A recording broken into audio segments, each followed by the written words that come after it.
Доколку на туристичките агенции им се наметна обврска да доставуваат банкарска гаранција во огромни износи, тогаш малите агенции ќе бидат на удар и ќе стават клуч. Поранешниот председател на Стопанска комора за туризам Ангел Иванов смета дека проблемите со туристичките агенции кои ги измамиле граѓаните треба да се решат на друг начин, но и да се бараат други опции за такви измами да се спречат. Секој кој сака да отвори амбуланта или некоја клиника или поликлиника, ќе си депонира €1.000.000 ако ги излаже пациентите, тоест ние клиентите.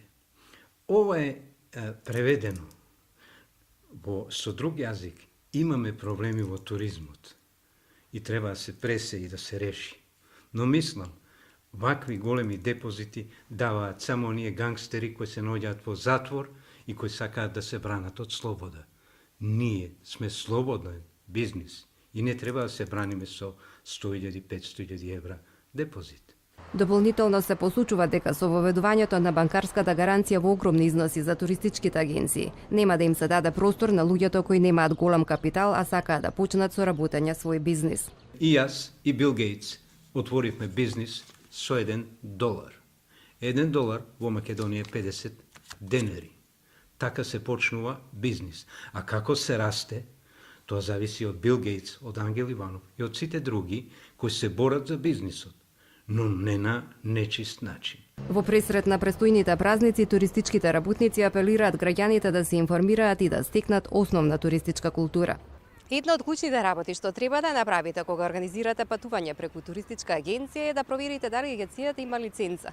Министерството за економија на својата веб страна води регистар за сите лиценцирани агенции во земјава. Од Државниот пазарен инспекторат посочува дека полесно постапуваат во представките од граѓаните доколку имаат ја потпишан договор со агенцијата и фискална сметка.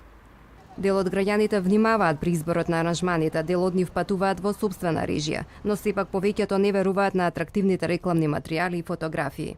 Оно што гледаме на фотографиите и што читаме во убавите сладки зборови, сепак мора да се провери. Но многу ми е важно да е агенција која што има репутација добра, со години наназад. Туристичките агенции се повеќе склони на остварување на профит, а помалку на желбите на корисниците. Така што би требало да се обрне внимание, контролата би требало да се засили. Секогаш добро го читаме договорот, да видиме дали она за кое што плаќаме и кое што сме се договориле соодействува со она што го пишува конкретно во договорот. Прво се истражуваме каде сакаме да одиме и не идеме преку агенција, така што Airbnb сами си го наоѓаме смештајот, сами си ги купуваме картите, така. Од Министерството за економија вела дека измените на законот за туризам се во работна верзија и дека ќе внимаваат сумата на банкарската гаранција да биде фер за малите туристички агенции и тие што размислуваат да отворат нови, но и да се заштитат граѓаните. Министерот Крешник Бектеши на последната пресконференција посочи дека се размислува за сума од 50 до 100.000 евра.